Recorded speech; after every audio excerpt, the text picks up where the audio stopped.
Hello, welcome to the tutorial on investment and security analysis management. It's tutorial number one. My name is Halilullah and I have done Bachelor of Business Administration and Finance from Cohort University of Science and Technology. So, outlines आपके सामने हैं जो इस tutorial में हम देखेंगे, समझने की कोशिश करेंगे, इन्वेस्टमेंट्स को अंडरस्टैंड करने की कोशिश करेंगे। फिर हम लोगों ने देखना है कि वो कौन सी फाइनेंशियल एसेट्स हैं और वो कौन से मार्केटेबल सिक्योरिटीज़ हैं जिनमें हम लोगों ने इन्वेस्टमेंट करनी है। और फिर इन्वेस्टमेंट करने का जो डिसीजन प्रोसेस है उसको स्ट्रक्चर कैसे करेंगे, और फिर जो इन्वेस्टमेंट डिसीजन प्रोसेस है उसको अंडरस्टैंड करने की कोशिश करेंगे। फिर डिफरेंट इन्वेस्टर के डिफरेंट बिहेवियर होते हैं, कुछ रिस्क लेना चाहते हैं, कुछ नहीं लेना चाहते, कुछ न्यूट्रल होते हैं, उनको देखेंगे। फिर देखेंगे कि टॉलरेंस कितना है, किस लिमिट तक, किस हद तक इन्वेस्टर रिस्क को टॉलर कर सकते हैं, बियर कर सकते हैं, और risk free rate of return जो है वो क्या है, जो रिस्क और रिटर्न के बीच जो ट्रेड ऑफ होता है वो देखेंगे। फिर x post versus x anti जो इन्वेस्टमेंट है वो देखेंगे। तो शुरू करते हैं इन्वेस्टमेंट और इन्वेस्टमेंट्स के कॉन्सेप्ट्स को समझने के लिए। इन्वेस्टमेंट यह है कि जब आप किसी फाइनेंशियल एसेट या किसी मार्केटेबल सिक्योरिटीज़ होती हैं उनमें इन्वेस्टमेंट करते हैं, और वो जो पैसा आपने लगाया है वो कुछ हद तक उसी इन्वेस्टमेंट उस फाइनेंशियल एसेट्स में रहता है, उसकी बेस पे रहता है। तो ये आपकी इन्वेस्टमेंट है। लेट्स से आपने कोई गोल्ड ख़रीदा है जो नॉन फाइनेंशियल मार्केट वो है एसेट्स है जिसको हम रियल एसेट्स कहते हैं। उसमें क्या है, या फाइनेंशियल एसेट्स हैं आपके, उसमें आपने इन्वेस्टमेंट की है तो कुछ टाइम तक वो रहेगी और आपको फ्यूचर में उससे कैश फ्लो मिलेंगे। तो अब ये देखिए जो इन्वेस्टमेंट्स है जिसके साथ इसका इजाफा हुआ है ये क्या चीज़ है। ये कहते हैं कि आपको कि इन्वेस्टर्स की वेल्थ की मैनेजमेंट को इन्वेस्टमेंट्स बोलते हैं। अब इन्वेस्टर की वेल्थ क्या है, उसकी जो करंट इनकम है उसका सम लें, और जो present value of future income है, यानी आपने कोई इन्वेस्टमेंट की है, लेट से आपने कोई कॉर्पोरेट बॉन्ड लिया है जिसकी प्राइस है 1000, वो उस पर आपको कूपन देते हैं, इंटरेस्ट रेट देते हैं हर साल। तो जो हर साल है वो आपका फ्यूचर कैश फ्लो है और उसकी हम प्रेजेंट वैल्यू लेंगे और उसको सम करेंगे, आपकी करंट इनकम के साथ ऐड करेंगे। तो ये आपकी जो वेल्थ है, इन्वेस्टर्स की वेल्थ होती है। अब इसको हमने मैनेज करना होता है कि आप कितना कैश फ्लो आपको मिलेगा और आपने कौन सी बॉन्ड में इन्वेस्टमेंट करनी है, कौन से फाइनेंशियल एसेट में इन्वेस्टमेंट करनी है, फिर इन सब को मैनेज करेंगे। तो इसको इन्वेस्टमेंट्स बोलते हैं। अब हमारे पास फाइनेंशियल एसेट्स है और मार्केटेबल सिक्योरिटीज़ है जिसमें हम इन्वेस्टमेंट करेंगे। तो फाइनेंशियल एसेट्स ये है कि आपकी डिफिनीशन लिखी हुई है कि paper or electronic claims on some issuer such as federal government or a corporation. ये जो फेडरल गवर्नमेंट होती है या कॉरपोरेशन होती है ये ही आपको फाइनेंशियल एसेट्स इशू करती है, और ये उनके होते हैं, सिर्फ आपको इस पे इंटरेस्ट रेट या कूपन रेट दिया जाता है। अदर हमारे पास जो रियल एसेट्स है जैसे टेंजिबल हो गए, फिजिकल एसेट्स हो गए such as gold, silver, diamond etcetera, इसमें भी लोग इन्वेस्टमेंट करते हैं। लेकिन इस पे क्या होता है कि आपको पर कूपन या इंटरेस्ट रेट नहीं मिलता है, बल्कि इसकी वैल्यू इंक्रीज़ करती जाती है, तो उससे आपको प्रॉफिट मिलता है।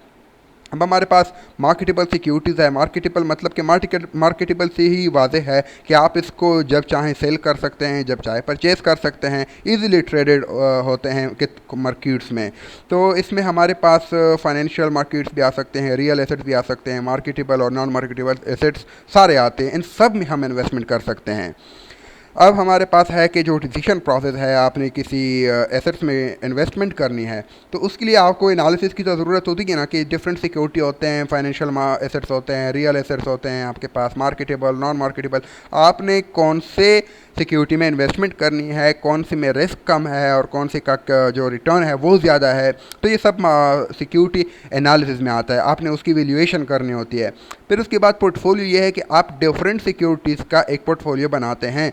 लेट से आपने एक कारपोरेट बॉन्ड लिया है, एक म्यूनसिपल बॉन्ड लिया है, और एक गवर्नमेंट जो बॉन्ड्स होते हैं, म्यूनसिपल ट्रेजरी बॉन्ड्स होते हैं, कारपोरेट बॉन्ड्स होते हैं, इस तरह कुछ आपने शेयर्स लिए हैं किसी कंपनी के। ये सब क्या है, डिफरेंट एसेट्स आपने इन्वेस्टमेंट किया है, ये आपका पोर्टफोलियो है। फिर आपने पोर्टफोलियो ऐसे बनाना है जो आपको मैक्सिमम रिटर्न प्रोवाइड करता है। बॉटम लाइन हमारे पास नेट इनकम ही होता है, प्रॉफिट कहलाता है। फिर उसके बाद जो इन्वेस्टमेंट डिसीजन प्रोसेस है उसको अंडरस्टैंड करना होता है, यानी जो हम इन्वेस्टमेंट कर रहे हैं किसी एसेट में तो उसमें तो रिस्क भी होता है, तो हम ऐसे एसेट्स को सेलेक्ट करेंगे पोर्टफोलियो में कि जिसका रिस्क मिनिमम से मिनिमम हो। अब रिटर्न है आपका, एक एक्सपेक्टेड रिटर्न होता है, एक रियलाइज रिटर्न होता है। आप कहते हैं कि लेट से मैंने एक कॉर्पोरेट बॉन्ड लिया है और इससे मुझे लेट से फ्यूचर में इतना रिटर्न मिलने वाला है, लेकिन उसमें रिस्क है। रिस्क क्या है कि वो उसे डिविएट करेगा, जो आपका एक्सपेक्टेशन है या तो ज़्यादा होगा पॉजिटिव रिस्क है, या उससे कम होगा नेगेटिव रिस्क है। अब क्यों होगा, इसमें डिफरेंट फैक्टर्स को आपने देखना होता है कि एक्सचेंज रेट चेंज होता है, bank to bank interest rate जो होता है वो चेंज होता है, पॉलिटिकल सिचुएशन चेंज होती है, जो सिस्टमेटिक रिस्क हैं उसको आपने देखना होता है। फिर एक रियलाइज्ड ये है कि आपने जो एक्सपेक्टेशन दी जिस रिटर्न की वो आपको नहीं मिलता, बल्कि उससे कम मिलता है या उससे ज़्यादा मिलता है। जो कम या ज़्यादा है वो असल में आपका रियलाइज्ड रिटर्न है। अब रिस्क जो है वो क्या है, वो डिविएशन है आपकी एक्सपेक्टेड रिटर्न से, या कम होगी या ज़्यादा होगी।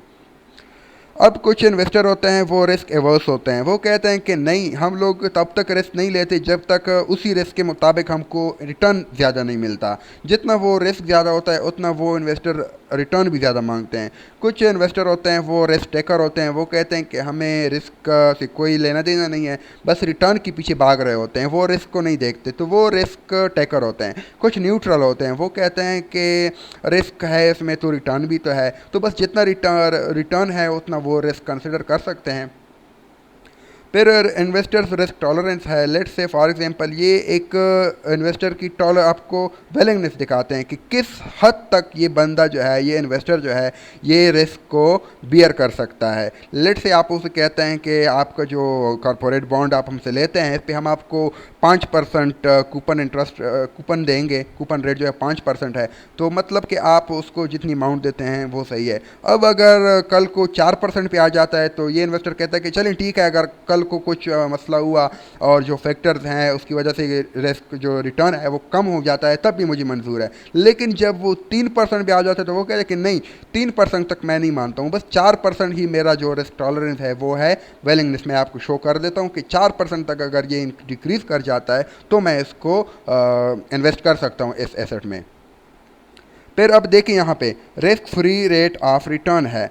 अब ये देखें, एक जो आप लोगों को यहाँ पे दिखाई दे रहा है, ये यहाँ पे रिस्क फ्री है। ये जो बैंक से आप जब पैसा लेते हैं या बैंक में जब आप पैसा जमा करते हैं तो उसमें रिस्क नहीं होता, क्योंकि अगर बैंक डिफ़ॉल्ट कर भी जाए तो आपको गवर्नमेंट और उसकी जो पैसे होते हैं वो वापस करेंगे। लेकिन जैसे आप ऊपर आते हैं आपका जो रिस्क है वो इंक्रीज़ कर रहा है, तो उसके साथ आपका रिटर्न भी इंक्रीज़ कर रहा है। देखिए ये सबसे लेस रिस्कियर है कॉरपोरेट बॉन्ड। फिर जो कॉमन स्टॉक है वो ज़्यादा रिस्कियर हैं, फिर वारंट जो हैं वो उससे भी ज़्यादा रिस्की हैं, फिर पुट्स एंड कॉल ऑप्शन जो है ये हम आगे देखेंगे डिराइवेटिव में। फिर इसके बाद फाइनेंशियल फ्यूचर्स हैं, ये सबसे ज़्यादा रिस्कियर है। ये देखिए आप, सबसे ज़्यादा रिस्कियर है लेकिन सबसे ज़्यादा रिटर्न भी इसी का है।